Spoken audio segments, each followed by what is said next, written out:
Assalamualaikum. Suka gemes pastinya ya setiap melihat pernak-pernik bayi yang lucu-lucu. Entah itu bajunya, mainan, bahkan peralatan makan dan minumnya pun pengen rasanya dibeli semuanya. Tapi ada baiknya kita lebih selektif dalam berbelanja kebutuhan buat si bayi. Karena sebenarnya hampir setengah barang-barang yang kita beli itu hanyalah keinginan, bukan kebutuhan. Nah, kira-kira apa aja ya barang-barang bayi yang bisa kita minimalkan jumlahnya, namun dapat kita maksimalkan fungsinya? Seiring dengan bertambahnya usia bayi, biasanya terjadi pergeseran barang-barang yang dibutuhkan. Misalnya sewaktu baru lahir, dia masih memakai popok, bedong, sarung tangan, dan kaki. Namun, setelah menginjak usia 3 atau 4 bulan, barang-barang tersebut mungkin sudah tidak terpakai lagi. Banyak orang tua yang berpikir menyimpan semua barang-barang tersebut dijadikan sebagai kenang-kenangan, ataupun untuk digunakan kembali, siapa tahu nanti adiknya bisa pakai. Sebenarnya nggak masalah. Apapun niat ataupun tujuan mengapa barang-barang tersebut disimpan. Namun, beberapa hal ini mungkin bisa menjadi pertimbangan buat kita ya. Banyak juga orang yang membutuhkan barang-barang tersebut dan tidak mampu atau tidak mempunyai cukup uang untuk membeli.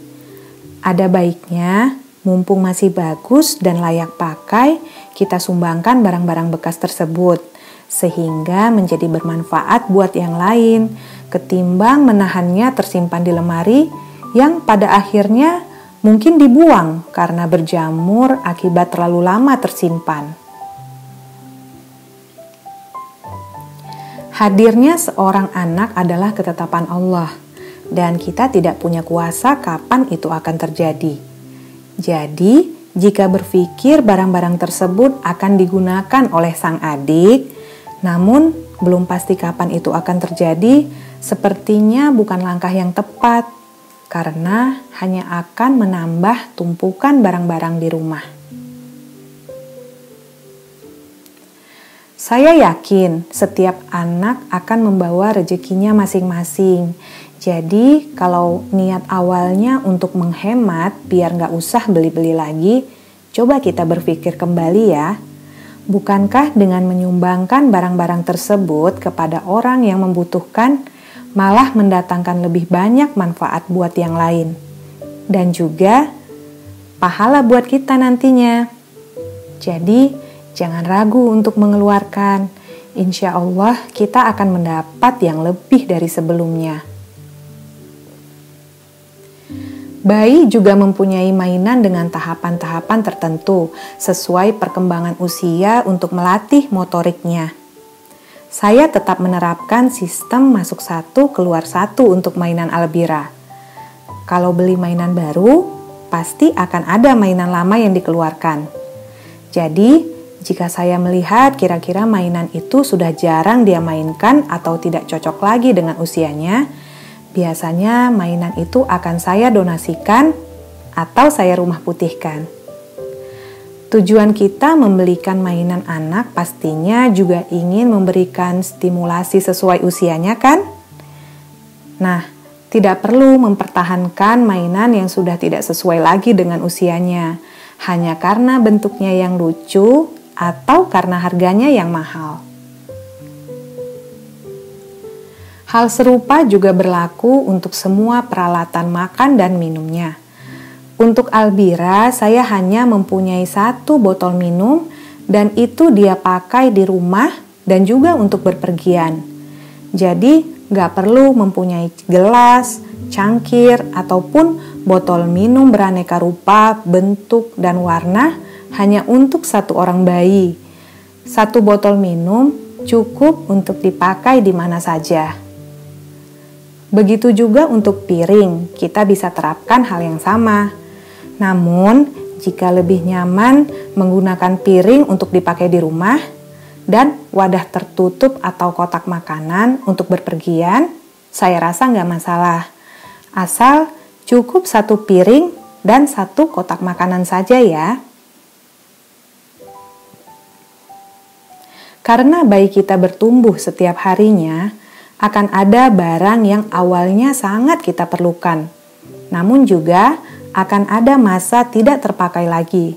Seperti misalnya stroller, bumper mat, push walker, dan lainnya.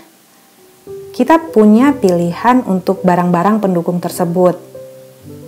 Pertama, tidak perlu membelinya, cukup sewa saja. Lebih praktis dan ekonomis mungkin. Sekarang banyak kan jasa sewa mainan dan perlengkapan bayi. Kita bisa mengcompare harga satu toko dengan toko online lainnya, dan juga kita bisa menghitung kira-kira kita butuh sewa berapa bulan. Kita bandingkan kira-kira lebih murah yang mana, sewa atau beli. Atau yang kedua kita bisa beli dan nantinya akan kita jual atau donasikan. Nah, untuk yang ini, sejak awal kita harus pintar dalam merawat dan menggunakan barangnya ya. Karena kondisi barang ini nantinya akan menentukan tinggi rendahnya harga jual kembali barang tersebut jika ingin dijual, dan juga memastikan barang tersebut masih berfungsi dengan baik jika ingin didonasikan. Nah, kira-kira barang apa lagi yang masih aja kita simpan, padahal nggak tahu kapan akan dipakai kembali? Jangan ragu untuk mengeluarkan yang ada dan sudah tidak terpakai.